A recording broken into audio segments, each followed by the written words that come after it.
আমি কিছু আপনাদের সামনে কথা বলি, না বললে নয়। আজকে যে মানুষকে দেখতে পাচ্ছেন, যার উসিলায় আমরা আজকে একত্রিত হয়েছি, গত 2 বছর আগে ওনার সাথে আমার ফেসবুকে কথা। ওনার বিভিন্ন প্রোগ্রাম আমি দেখি, দেখতে দেখতে হয়তো একদিন আমি কমেন্ট করি যে ভাই, আপনি যে সহযোগিতা করতেছেন এটা কিভাবে করতেছেন, আমি কিভাবে এটাকে করতে পারি।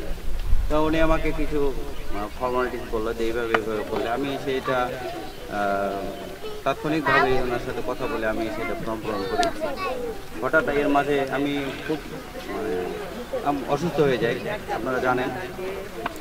কয়েকবার ভারতেও গেছি, ভবিষ্যতে হয়তো আরও যাইতে হবে। তো ওনার সাথে আমার খুব ভালো একটা সম্পর্ক ছিল। আজকে কিন্তু আমাদের প্রথম দেখা, এই ফেসবুকের মাধ্যমে আমাদের কথাবার্তা হয়। এক সময় আমি নিজেই ওনার সাথে সংযোগটা যোগাযোগ রাখতে পারিনি। তো এর মাঝে গত রমজানের সম্ভবত উনি আসছিল পঞ্চগড়ে। উনি পঞ্চগড়ে আমার বেশ কয়েকবার আমাকে যোগাযোগ করছে আসার জন্য। আমি নিজে ব্যস্ততার কারণে হয়তো সম্ভবত আমার সাপ কামড় দেখলো মনে হয় 2 দিন আগে না পরে, এরকম। এই জন্য আমি আর যাইতে পারিনি। তো উনি আবার হয়তো আমার ব্যর্থতা, উনি আমাকে বলছে যে যদি যোগাযোগ আরও কয়েকদিন আগে থাকতে পারতাম তাহলে আমি আরও বড় পরিসরে এবং প্রচুর শীতের মাধ্যমে আমি এটা দিতে পারতাম।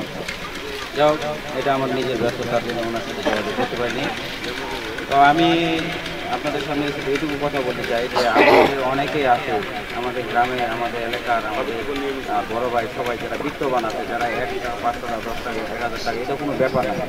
তো এইভাবেই কিন্তু উনি আমাদের যে চেয়ারম্যান, উনি কিন্তু এইভাবে আমাদের টাকা দিয়ে আপনাদেরকে সহযোগিতা করে। উনি কিন্তু সরকারের কোনো না, বিদেশি কোনো ফান্ডের কোনো নয়। উনি কিন্তু আমাদের টাকা দিয়ে আপনাদেরকে সহযোগিতা করে। তা অনেকেই আছে আমরা যারা টাকা আছে, কিন্তু আমরা মানুষের মধ্যে কীভাবে বিতরণ করবো বা কীভাবে কী করবো, উনি আপনাদের এইভাবে কিছু বলবেন, দিক নির্দেশনা দেবেন।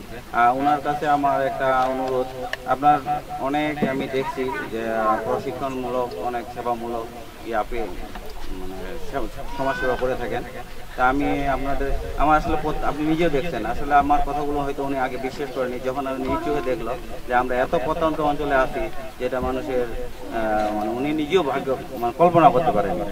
তা আমার অনেক অসহায় নারী আছে, আপনি যদি আমাকে অন্তত এইটুকু সেবা দেন যে সেলাই প্রশিক্ষণ।